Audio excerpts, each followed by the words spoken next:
first Kraken season is now in the books and behind us, which isn't really news. It's been that way for over a month now. Speaking of news, there really hasn't been that much Kraken news since the end of the season,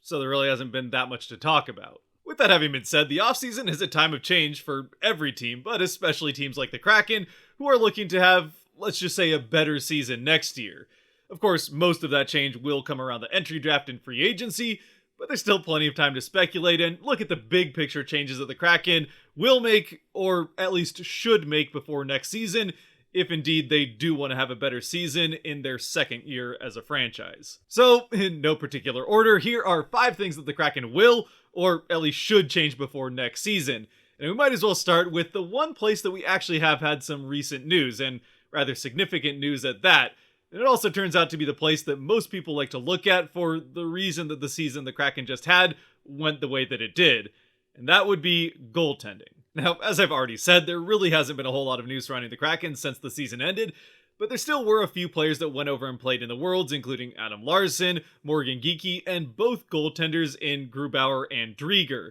Unfortunately, the big news that came out of that was that in the finals playing for Team Canada, Drieger ended up getting an ACL injury that now is reported to have him likely out for 7 to 9 months, which is certainly far from ideal. With that having been said, though, the Kraken had a bit of a puzzle to solve when it came to goaltending, which this may just have solved for them. Now, it's no secret that what looked like it was going to be a strength for the Kraken coming into the season, that being their goaltending, did not go the way the team would have liked it to, and actually turned out to be more of a liability. Certainly didn't go the way they expected to when the season began. It went poorly enough that there has already been one big change there with the firing of their goaltending coach in that inaugural year, so they will still be looking for a new guy to fill that spot before next season. Even still, I'm sure there are plenty of you out there, you may be one of them, who would have liked to see the Kraken move on from either Drieger or Grubauer before next season, if not both, and maybe even just start entirely new in net. However, that is pretty unlikely to happen, if for no other reason than the fact that both of those guys did sign contracts with the team last year that, with the season having gone the way it did, would be pretty hard to move, if not costing the Kraken something to move in the first place. Even still, the Kraken were going to be in a bit of a bind up until recently with their goaltending situation, and would have had to figure out a way to move one of their goaltenders before the season started. And that's because Joey Daccord, the third goaltender who had a fantastic season at the AHL level, even if his few stints up at the NHL level didn't go particularly well, will no longer be waiver exempt next season, which means if the Kraken wanted to try to send him back to the AHL, he would have to clear waivers in order to get there, which, again, considering the year he just had at the AHL level, is pretty unlikely to happen. So the Kraken then would either have to move either Drieger or Grubauer, much more likely Drieger, or try to move Daccord, so they don't risk losing Daccord for free via waivers. But now with this unfortunate injury to Drieger, the silver lining at least is that they no longer have to worry about moving either him or Daccord in order to keep both of them. They can just move Daccord back up to the NHL level and have him as the backup to Grubauer, and then wait to solve the problem when Drieger gets healthy, either early in 2023 or towards the end of next season. Of course, that still raises some questions about whether Daccord is NHL ready and whether Grubauer can play better as a full-time starter, but that we're just going to have to wait and see what the season holds. And speaking of coaching, the second, and really both the second and third things I wanted to talk about, are coaching related. The first of which being the special teams, which there's no way to mince words here. The special teams were the biggest problem for the Kraken this season. Sure, goaltending is the easiest one to look at, but for the Kraken, both special teams units as a whole were just downright terrible. Both were near the bottom of the league, and in spite of a strong finish to the season, the penalty kill was actually somehow worse than the power play. And if you're wondering how big of a deal that is, well, as we talked about in the season wrap-up video, the teams that were near the top of the league in both of those categories were all in the playoffs. I mean, you could make a pretty good argument that if the Kraken do want to improve next season, the most important place to do so is in net. But there's no two ways about it. If the Kraken want to have a better season next year and get anywhere near competing for a playoff spot, they need some drastic improvements in their special teams play, as well as in net. The difference is, with special teams, unlike goaltending, which is notoriously hard to predict year to year, much less month to month or even week to week, special teams, it's a little bit more obvious where some of the issues come up, and how to fix them, especially when it comes to scheme and how those special teams are coached. In the case of the Kraken, on the power play, they frequently struggled to get even one shot off on goal in some cases, which at different times had issues of getting into the offensive zone in the first place, getting set up, and even once they were set up, just a complete lack of willingness for anybody to actually shoot the puck when it was passed to them. And even when it came to that passing, it was pretty slow and deliberate around the outside rather than quick and throwing the defense off of guard and keeping the goaltender on his toes. Instead, they just passed it around the outside and waited for that goaltender and defense to get reset up, and then they just pass it back to another guy, and we go on like that until eventually the 2 minutes are up. Now, sure, some of it is personnel, and the Kraken definitely saw an uptick in their power play when Matty Beniers joined the team, so hopefully a full season of him will help things out there. But even still, the slow passing around the outside and incredibly predictable nature of the Kraken power play, even with better players like Beniers or whoever they could potentially get with that 4th overall pick in this year's entry draft, still isn't going to make a huge difference if they continue with the same scheme that they went with most of this last season. Meanwhile, in the penalty kill, we did see some improvement towards the end of the season, which hopefully will carry over into the start of next year, even with a little bit of a relapse there at the end of the season. But the big thing was that there was actually some consistent improvement where, with the power play, even with some help from Beniers making some things happen by himself, there really just wasn't consistency with the power play in the few times that they did actually score some goals. With the penalty kill, they were actually consistently good, especially in late February through kind of mid-April. And a lot of that was due to the fact that they finally started playing a bit of a more aggressive defensive strategy when they were in their own defensive zone. Actually going out and challenging the puck rather than just letting the opposing team pass it around the outside at will however they want and eventually pick their spot and take their shot. And then just leaving it up to the goaltender to make the stop and hope that there wasn't someone screening in front or guys in front of the net to pick up a rebound. So next season, it would be nice to see the Kraken do a little bit more of that aggressive defense in their own end on the penalty kill, instead of just turtling up and hoping the opposing team doesn't score on one of the shots that they will inevitably get off. Of course, there's a balance to be met there. You don't want to just send all of your guys out into passing lanes and leave the middle of the ice open for, again, either a rebound or just a clean shot off from the slot. But again, you don't want to have all 4 of those guys in a little huddle around the goaltender and just hope that the puck doesn't find its way through. Besides, it's not even like that turtling method that the Kraken used for most of the year really did anything to prevent shots from coming off around the goal anyway, as you can see from the Kraken penalty kill map, which has a lot of that heat, or where most of the shots were coming from, still pretty close to the net and in those dangerous shooting areas, as opposed to the best penalty kill in the league, the Carolina Hurricanes, where you can see it's pretty much all blue like you would like it to look like, and any areas where there were some shots are all around the outside. Meanwhile, for the Kraken power play, it's pretty much the opposite. There's a lot of blue in and around those dangerous areas in front of the net, and all the shots, again, kind of coming from the outside, where it's lower danger and a much easier save for the goaltender to make, as opposed to the Maple Leafs, the best power play unit, where, again, as you'd expect, all of that dangerous area is filled in with that darkest orange color, or, again, that's where they're getting most of their shots from. Moving on from special teams, though, even with all that having been said about the bad scheming in the special teams, the bad scheming and coaching was not just limited to that. At 5-on-5, where the majority of the game is still played, while Hackstall is known to be a defensive head coach, and the defense statistically played pretty well, obviously there were some issues with allowing odd man rushes and that kind of stuff that's a little bit harder to point out with stats. That was cleaned up as the season went along. Offensively, the Kraken struggled pretty mightily here, and again, it shows up pretty neatly with these heat maps, where the Kraken, on the offensive end, did not do great at getting shots off close to the net and in those high danger locations. In fact, the only areas of this heat map that are above league average are all up by the blue line, the easiest places for the goaltender to make saves from. And while again, especially considering personnel differences, comparing the Kraken to the highest scoring team in the league might seem a little bit unfair, I think the difference in the heat maps kind of proves the point, where with the Panthers, pretty much all of their shots, and certainly the biggest concentration of their shots, is coming in those high dangerous areas and right up around the net. Whereas with the Kraken, it's pretty much the opposite. In fact, for the Panthers, the only places that are more in that blue below average area are pretty much exactly the places that the Kraken were getting most of their shots from. So that's certainly something the Kraken will need to work on, and it's something that we saw all season long, where a lot of those first shots came from around the outside, and then it was up to the guys out in front of the net to either deflect the shot in or try to pick up a rebound, which,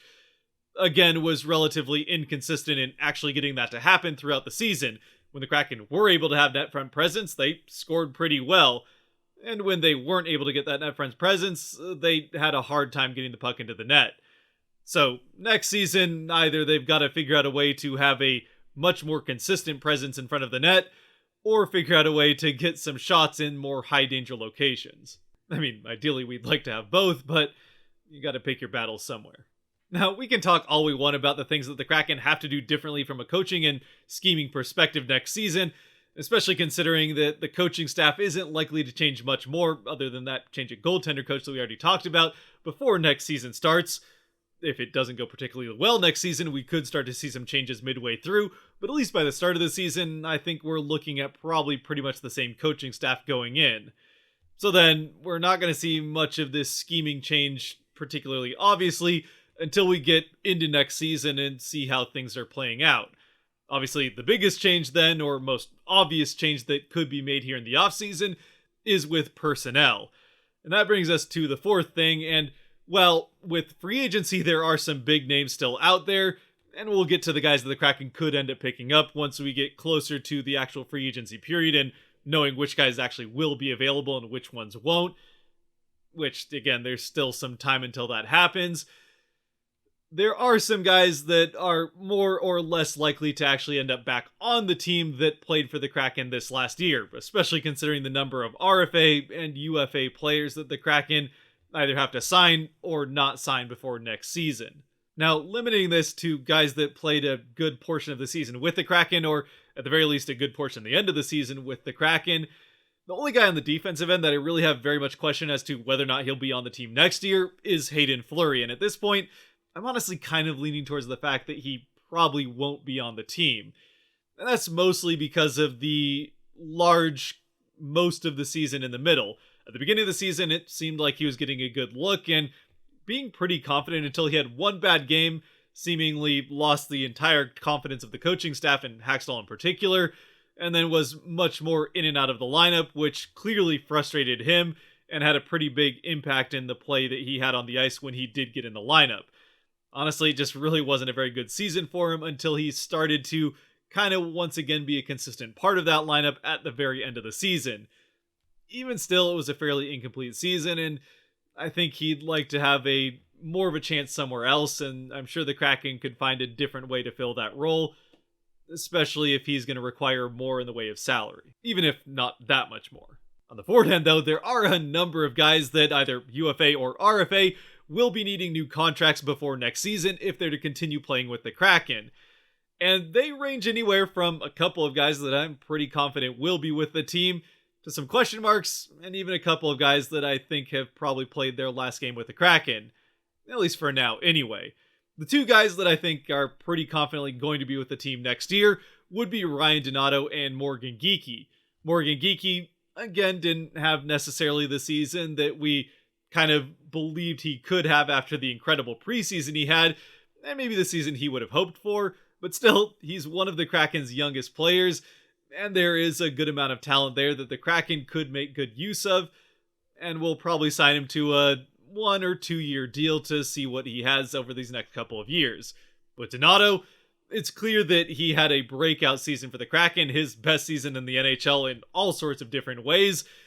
and on top of that, he was also one of the players that they felt confident in putting Matty Beniers with to end out that last month of the season and the first 10 games of Matty Beniers' career. Of course, a large part of that is because Donato is the only player that Beniers had any experience with in the NHL before that point. So, obviously, it made sense to put them together, and it doesn't necessarily mean they would be together again next season.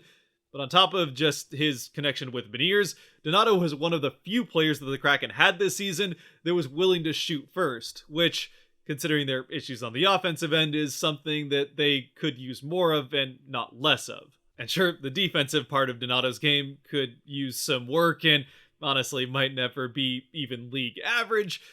but even still, there are some pretty elite players that don't play particularly well at the defensive end, which Donato never is going to be one of those elite guys. But the point is that not every player that can contribute to a team needs to be able to do that at both ends of the ice. And considering the Kraken have a good number of players that play well defensively on the forward end, having one or two Donatos that might be a little bit more of a liability on the defensive end is not the end of the world if it adds to your offensive production. Especially, again, with that lacking offensive production that the Kraken had. On the other side of things, the two guys that I think are pretty much as good as gone, especially in one of the two's case, would be Victor Rask and Riley Sheahan. With Sheahan, again, I don't think there's pretty much any chance that he plays for the Kraken next season. He really didn't do all that much for them, other than be a guy that filled in on the fourth line with injuries pretty much constant and having to rotate guys in and out of the lineup. He did end up playing a fair amount for the Kraken because of some of those injuries, but even still didn't play much of a role, and outside of a couple of games towards the end of the season, really didn't make much of an impact in the games he did play. Meanwhile, with Victor Rask, again, that was, I think, a lot of just filling spots after the trade deadline, and I don't think there was much intention of keeping him on unless he just completely blew the team out of the water with what he was able to provide, which, as much as some people might be a fan of Rask, I don't think he was really quite able to do that. Even still, with that having been said, if Rask is to leave, I will be kind of disappointed that we'll never get to see the Flow Bros of him and Tanev play together. I guess we'll just have to imagine it. That then leaves three other guys who I could honestly see going either way, and they kind of fill a bit of a spectrum from leaning a little bit more towards more likely to not be with the team, towards leaning again more towards more likely being with the team. The guy that I see as being maybe less likely to be back with the team than not would be Daniel Sprong. And while personally I'd like to see Sprong back because especially on the power play, I thought his shot in particular added some scoring upside that the Kraken again could certainly use on the power play, even if it's on the second unit. Especially with some of the things that we heard around that trade, with Francis saying that he was kind of more thrown in by DC than the Kraken asking to take him on. I kind of think that the Kraken are more likely to fill that spot on the forward end with either a free agent or maybe a draft pick. Of course, then with that having been said, that means that Sprong's spot probably is most likely up to whether or not the Kraken can find someone to fill it, either through the draft and picking up a guy in that fourth overall spot that can play with the team right away, or picking up a couple of guys via free agency and needing Sprong's spot for one of them. If the Kraken can't make as many waves in free agency as I would kind of expect them to make, or certainly on the top end with some names like Goudreau and Forsberg still out there at this point in time, again, waiting to really name names until we get closer to that point, we'll have to wait and see whether or not the spot is there for Sprong, and if the Kraken need more spots on the forward end, I think he's probably the first to go,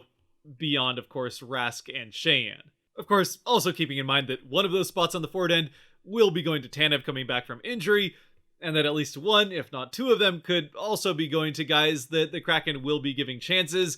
in early training and the preseason, including last year's second-round pick Riker Evans, who they've already said will be getting a chance at a starting spot, as well as potentially Ville Petman, who the Kraken just picked up from the Finnish League as a free agent. Again, with him, he could end up being a guy that they look at as more of an AHL option, and considering he didn't really do that much in the Finnish Elite League until this last season, where he did have a pretty big breakout year with 39 points in 59 games, with him still being 22 years old, there's a decent chance that they could be looking at him as a AHL guy with more of a bubble, and at the age of 22, a future that they could have as a part of the future part of the team. Could have probably found a better way to say that, but you know what I mean. Hopefully anyway. And it's actually that fight for spots in the preseason that could also be the make or break for a guy like Cole Lind, who honestly at this point I could see going either way. I think there's a decent chance that the Kraken might sign him to a one, probably year deal, maybe two, but looking to see what he can provide in the preseason as to whether or not he actually does make the team and get that starting spot going into the year. Again, probably fighting guys like Ville Petman and Riker Evans for that spot. Keeping in mind that the Kraken do have an AHL team in the Firebirds that they're going to need to really fill the spots of before next season, as they didn't have a full AHL team worth of players last year. The one then of the three that I think is more likely to end up back on the team, at least to start out the season next year, than not, would be Carson Coolman. Now, I don't have anything in particular to back that up. I haven't heard anything that would point one way or another. Mostly it's just based on how the team was using Coolman and how he was able to perform in those last couple of months of the season since the team picked him up off of waivers. He really fit in pretty well. That got a good start for the team before having a little bit of trouble with injury. And then once he got back, did produce pretty well for the Kraken towards the end of the season. Enough that I think he probably went from being a guy that they would have just let walk in free agency, even as an RFA, to a guy that probably is someone they look at as at least someone to start out the season with and see if he can continue to be a contributing part of this team, probably in a fourth, maybe third line role. But of course, we'll wait till we get closer to the preseason and have a better idea what the roster is actually going to look like before we start speculating on lines too much. And finally, the fifth and final thing that will change before next season and could change even more than we already know, though honestly I wouldn't necessarily expect it to, is more of a fun one and not so substantial as to the actual performance on the ice, and has more to do with the look of the team on the ice. That would be a potential third jersey. Now, we already know that the NHL is doing a second or maybe third run, honestly I can't remember, but another run of the reverse retro series that we saw the season before the Kraken joined the league. And with all 32 teams going to play a part in this and use a reverse retro jersey at some point in the season, that means the Kraken will have some version of a third jersey next season, though it's likely to have some roots in the history of the city as far as hockey is concerned. Of course, most people are assuming that'll mean it looks something or has a little bit of more obvious inspiration from the Seattle Metropolitans, but there's other teams like the Totems or even maybe one of the WHL teams that they could draw inspiration from. Still, it's probably going to be the Metropolitans, and we're all excited to see what that will look like. Even outside of that reverse retro, which the Kraken could use as a trial run to see if they want to use whatever they come up with as a third jersey going forward,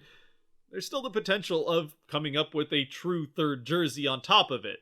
Now, I wouldn't necessarily expect them to come out with 2 new jerseys in their second season, but the possibility is there.